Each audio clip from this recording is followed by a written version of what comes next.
wabarakatuh. Apa kabar jamaah Masjid As-Siddiq, warga Komplek Kiria Winaya? Alhamdulillah pada saat ini Anda masih dalam keadaan sehat walafiat dan mengikuti acara kita, yaitu ngobrol perkara Islam. Dan alhamdulillah sore hari ini kita sudah seri keempat dan topik yang kita bahas adalah saleh sosial. Apakah itu saleh sosial? Nanti kita akan bahas dengan para narasumber kita. Sudah hadir di sini Ustadz Ahmad Rahmat Purnama, beliau adalah Ketua DKM As-Siddiq. Assalamualaikum. Salam. Gamal. Alhamdulillah. Alhamdulillah. Juga sudah hadir di tengah-tengah kita Ketua RW 14 Kelurahan Pasir Jati, Kecamatan Ujung Berung, Kota Bandung, Pak RW. Nah, beliau adalah Pak Azam Nur Hadi. Apa kabar, Pak? Alhamdulillah. Waalaikumsalam warahmatullahi wabarakatuh. Iya, jamaah, kami juga mengingatkan bahwa saat ini kita masih dalam pemulihan wabah virus corona ya, jadi belum betul-betul normal, bahkan mungkin akan terus masih dalam waktu yang lama untuk pemulihan. Oleh karena itu kami mengingatkan terus untuk senantiasa mengikuti protokol kesehatan seperti yang kami lakukan pada hari ini. Kita juga memakai masker ya, tapi karena kita akan ngobrol-ngobrol ya, jadi kita buka. Ada jarak. Ada jarak, social distancing sudah kita lakukan. Baik jamaah, tema hari ini adalah saleh sosial ya. Pak Ustadz dan Pak RW, ada sebuah hadis yang sangat masyhur, kita semua mengenalnya, yaitu khairun nasi anfa'uhum linnas. Sebaik-baik manusia adalah manusia yang paling banyak manfaatnya untuk orang lain. Dan Pak Ustadz mungkin bisa menjelaskan bagaimana Rasulullah Muhammad SAW pada saat itu bersama para sahabat tentunya membangun peradaban dan sampai saat ini berhasil sehingga kita memasuki di peradaban yang sangat baik, dan mungkin ini bisa kita implementasikan di kehidupan yang sekarang ini. Mangga Pak Ustadz. Baik, bismillahirrahmanirrahim. Assalamualaikum warahmatullahi wabarakatuh. Assalamualaikum warahmatullahi wabarakatuh. Alhamdulillah, alhamdulillahirabbil khalaqal mauta wal hayata liyabluwakum ayyukum ahsanu amala wa huwal azizul ghafur. Asyhadu an la ilaha illallah wahdahu la syarika lah wa asyhadu anna Muhammadan abduhu wa rasuluh. Allahumma shalli ala sayyidina Muhammadin wa ala alihi wa sahbihi ajma'in. Ya, pertama-tama kita panjatkan puji dan syukur kita kepada Allah Subhanahu wa taala pada sore hari ini. Alhamdulillah, terima kasih Mr. juga Pak RW, kita sudah sama-sama hadir di sini. Kita mengikuti, saya diundang dalam acara Ngobrol perkara Islam. Ngobrol perkara Islam ya, luar biasa. Tapi kopinya juga hadir di sini. Alhamdulillah. Alhamdulillah. Secara Di fisik. samping ngobrol perkara Islam gitu ya, tetapi kopinya disediakan, bahkan juga ada cemilan segala macam. Insyaallah kita bisa sama menikmati. Ya, kita panjatkan puji dan syukur kepada Allah Subhanahu wa taala Islam, iman, kesehatan pada kondisi pandemi COVID-19 saat ini. Kita mudah-mudahan kesehatan. Salawat dan salam mudah-mudahan tetap tercurah dari tangan Rasulullah Sallallahu Alaihi Wasallam serta keluarganya, para sahabatnya dan seluruh pengikutnya. Insyaallah kita termasuk di dalamnya hingga akhir zaman. Ya, jamaah yang dimuliakan Allah Subhanahu wa taala. Pertama, Mas Torodi, Ya. saya memberikan apresiasi ya, sangat luar biasa. Ini kru dari DKM As-Siddiq dan Masjid As-Siddiq di Komplek Kiria Winaya RW 14 Kelurahan Pasir Jati, Kecamatan Ujung Berung, Bandung. Ini inisiatif membuat sarana dakwah secara digital gitu ya, seperti itu. Tentu saja saya kira, saya melihatnya ini adalah sebuah hikmah ya, sebuah hikmah dari pandemi atau wabah yang diberikan oleh Allah Subhanahu wa taala. Begitu. Kenapa?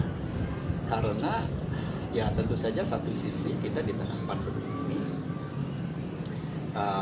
banyak saudara-saudara kita yang menjadi korban, begitu ya, puluhan ribu bahkan saudara dunia mungkin sudah menjadi korban, gitu ya, seperti itu. Tetapi sebagaimana sabda Rasulullah SAW dari Siti Aisyah bahwa sesungguhnya wabah itu adalah seharusnya menjadi rahmat bagi orang yang beriman, begitu. Nah, sehingga ini sekarang dengan dakwah kita ini adalah sebuah hikmah. Satu sisi ini berangkat dari keprihatinan, ya. Berangkat dari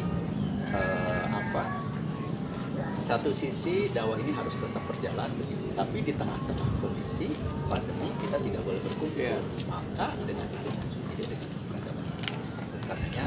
Maka sekali lagi saya berikan apresiasi bagi yang soleh, bagi yang bermisi Dan inovasi kreatif. luar biasa, gitu ya. Gitu. Nah, kemudian yang kedua, ini judul atau tema yang akan kita bahas pada sore hari ini tentang soleh sosial atau kesolehan sosial. Jujur Mas, sebetulnya saya awalnya akan inginnya sih menolak untuk menjadi narasumber ya dalam diskusi tentang soleh sosial ini. Kenapa? Terus terang karena saya masih jauh mungkin ya dari kesolehan sosial. Kalau ada cerita seorang ulama ya, itu seorang imam dulu ya, namanya Imam Hasan Al-Basri. Imam Hasan Al-Basri itu seorang ulama, jamaahnya ada yang request gitu, meminta untuk membahas tentang pembebasan budak. Itu karena acaranya sepekan sekali, ya sepekan depan belum membahas tentang itu. Pekan berikutnya belum juga. Pekan berikutnya belum juga. Baru setelah pekan keempat beliau membahas tentang pembebasan budak. Nah, pas ditanya gitu oleh jamaahnya, Ustaz, Imam, kenapa saya meminta kepada Anda untuk membahas tentang pembebasan ini baru di pertemuan keempat? Barulah menyampaikan, saya katanya menyampaikan itu khawatir saya dibenci oleh Allah Subhanahu wa Ta'ala, menyampaikan sesuatu yang saya sendiri belum laksanakan. Setelah saya katanya membebas budak, saya baru berani melaksanakan atau membahas tentang luar biasa. Nah, jadi mengacu ke sini sebenarnya saya ragu untuk bisa hadir, bisa membahas tentang hal ini gitu, karena saya masih jauh dari kesolehan sosial. Tapi ya saya ingat di dalam surah Sof, Kabur Maktan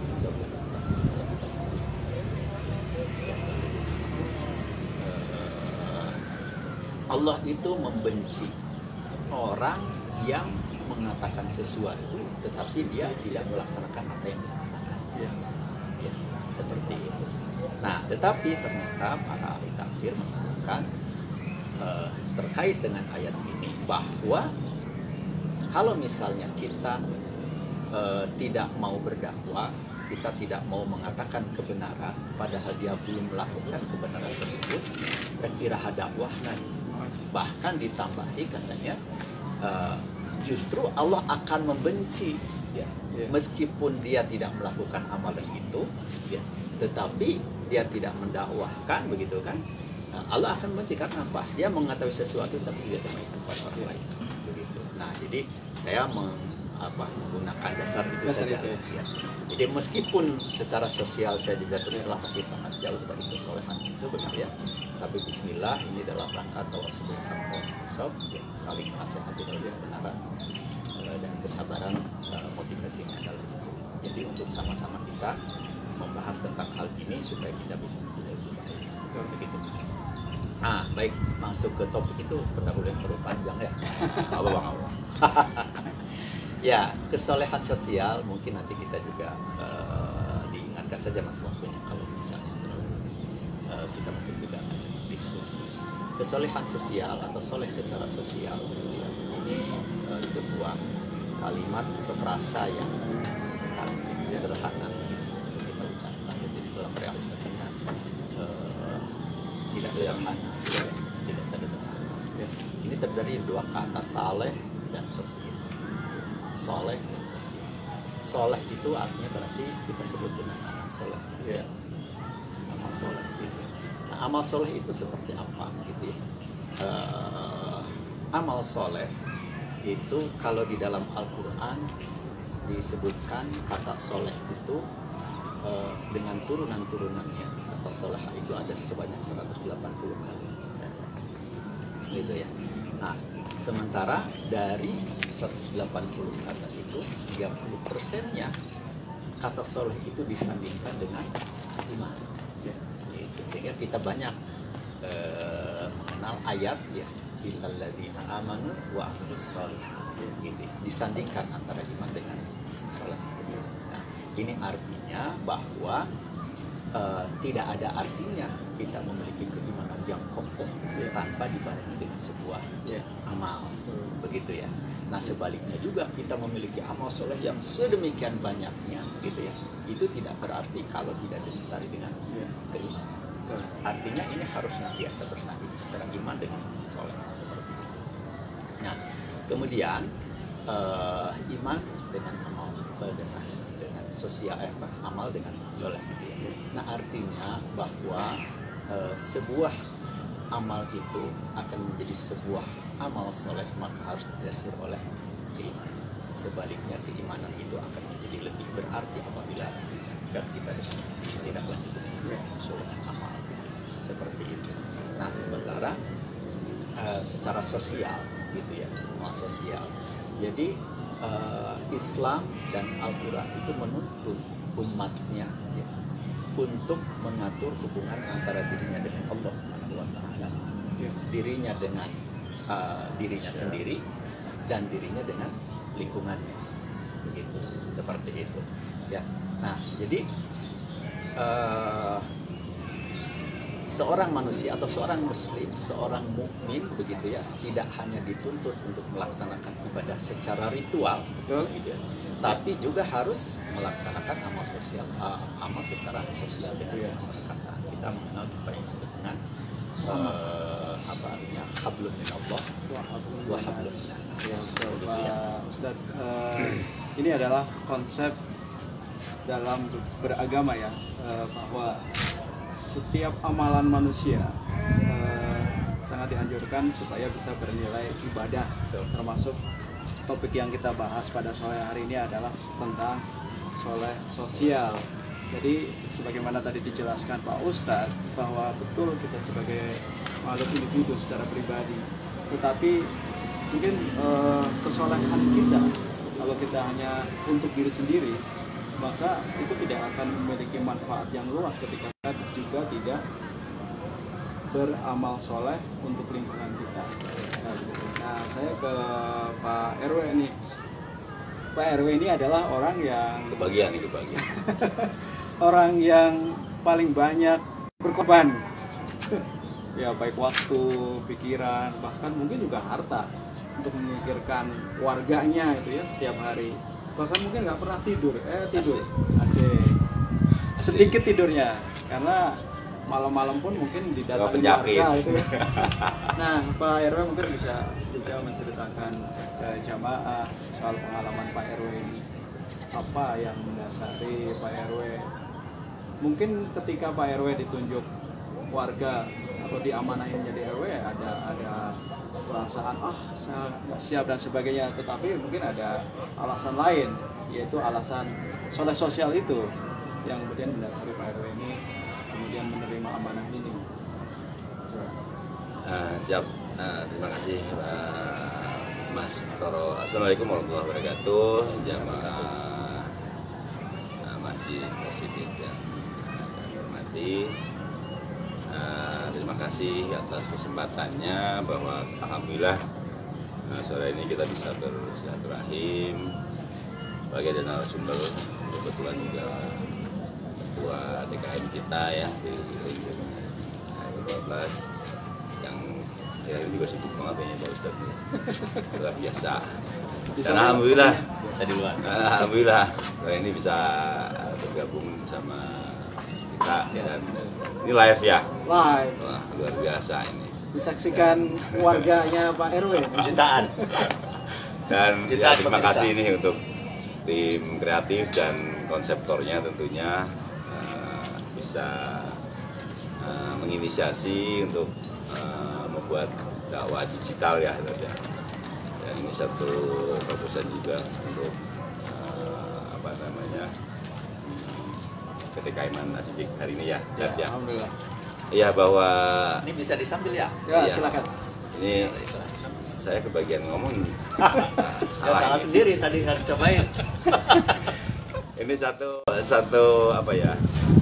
Saya pribadi melaksanakan tugas menjadi ketua RW itu ya tentunya dilandasi oleh apa namanya semangat belajar bahwa dimanapun kita di saat kita bermanfaat untuk orang lain, untuk lingkungan, insya Allah ada banyak hikmah yang bisa kita terima dan salah satunya adalah belajar karena dalam salah satu hadis yang mungkin nanti bisa Pak Ustaz sampaikan, katanya kan kewajiban kita sebagai muslim kan belajar dari lahir sampai ke liang lahat, bahwa belajar itu mungkin medianya kan tidak harus formal dalam kelas. Bahkan saya pernah sharing dengan beberapa pengurus dan warga bahwa ya kehidupan itu apa yang ada di depan kita adalah pelajaran, dan itu adalah kitab basah istilahnya. Iya. Kalau kita baca kitab atau baca Quran, baca buku kita kering. Ya. Apa yang ada di depan kita itu adalah kitab yang bisa kita pelajari juga. Iya.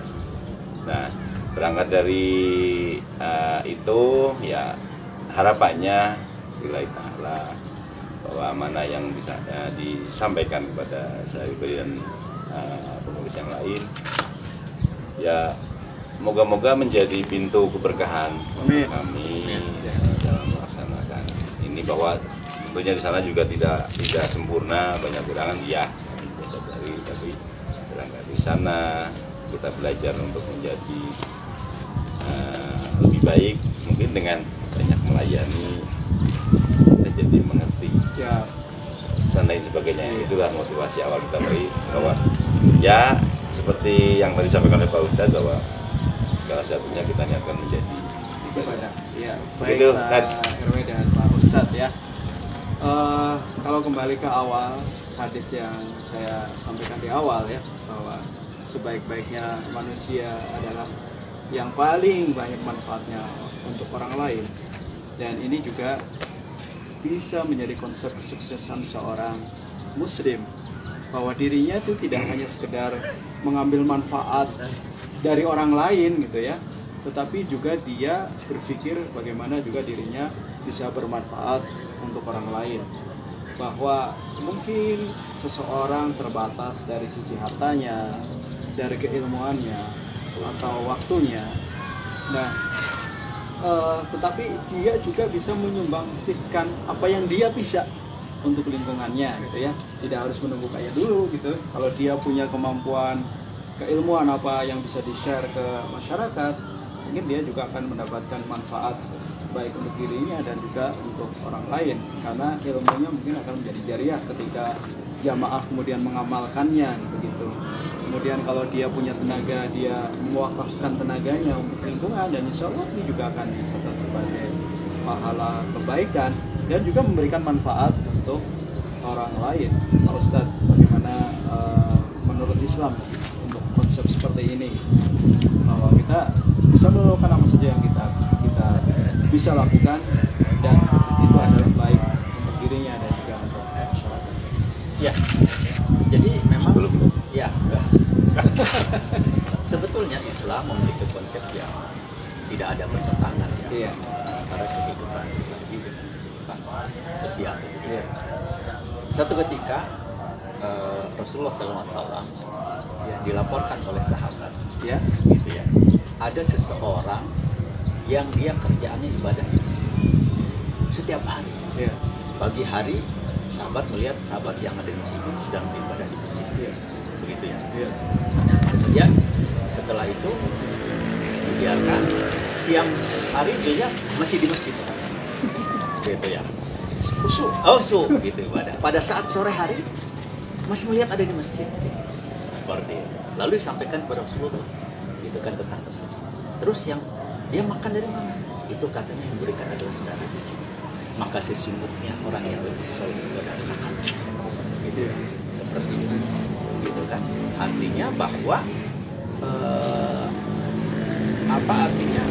Kakaknya itu dia lebih melaksanakan ibadah sosialnya. Begitu kan. Tidak melulu hanya tinggal di masjid. Berimbang balance. Maka sebetulnya kisah ini itu adalah merupakan asbab nuzul ya, sebab-sebab diturunkannya ayat ini, doa yang sering kita baca itu dengan doa seperti tobat seperti itu.